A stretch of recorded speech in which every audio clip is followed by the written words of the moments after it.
1978-ci ildə bir helikopter pilotu təsadüfən yerə baxır və gördüyü mənzərə bütün düşüncəsini dəyişir. Sıx Sibir meşələrinin ortasında heç bir xəritədə olmayan balaca bir daxma vardı. Ən qəribəsi isə daxmanın özü değildi. Qapı açılanda içəridən çıxan insanlar elə suallar verdi ki, alimlər donub qaldılar. Müharibə bitib, Çar hələ də hakimiyyətdədir. Onlar düz 40 il idi ki, dünyanın qalan hissəsinin artıq tamam başqa bir dövrdə yaşadığından xəbərsiz idilər. Bəs bir ailə necə oldu ki, bütöv bir dünyadan yoxa çıxdı? Onlar kimdən qaçırdılar? Və niyə tapıldıqları gündən sonra belə yenidən insanlardan uzaq yaşamağı seçdilər?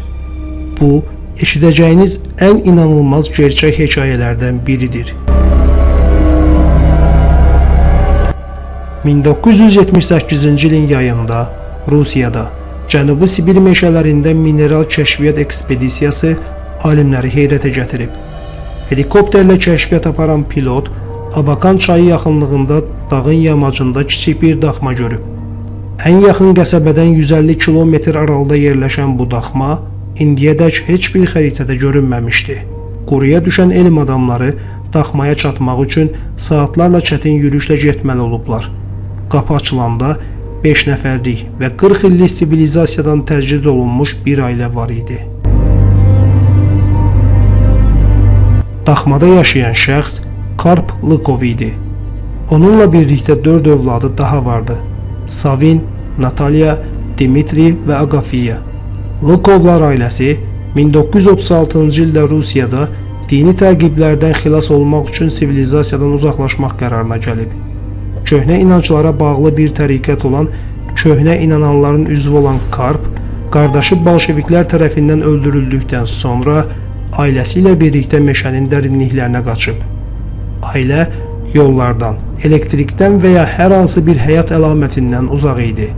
Kiçik taxta daxma bir ailənin, o cümlədən zaman keçdikcə ər-arvadın və onların doğulan uşaqlarının yeganə sığınacağı olub.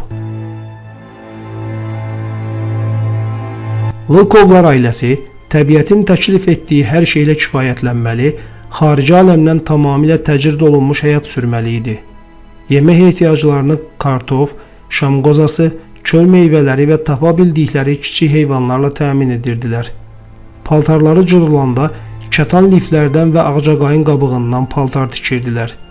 Dəmirdən hazırlanmış qazan və tavalar zamanla xarab olanda Akulina Lykov qabıqlardan qablar hazırlamağa çalışıb. 1961-ci ildə güclü qar onların bütün məhsullarını məhv edərkən Akulina ailəsini acılıqdan xilas etmək üçün öz həyatını qurban verdi. Uşaqlar xarici dünyanı ancaq atalarının dediyi qədər bilirdilər. Alimlərin ilk səfərində Karp Lykov ehtiyatla, lakin qonaqpərvərliklə onları içəri dəvət edib. Komanda zaman keçdikcə etibar qazanıb və ailənin hekayəsini daha ətraflı öyrənməyə başlayıblar. Karp xarici dünyanın varlığını qəbul etsə də heç vaxt geri qayıtmağı düşünmürdü.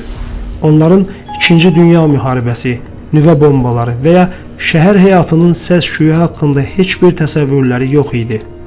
Alimlər onlara müxtəlif hədiyyələr, o cümlədən duz, kibrit, kağız, karandaş və fənərlər gətiriblər.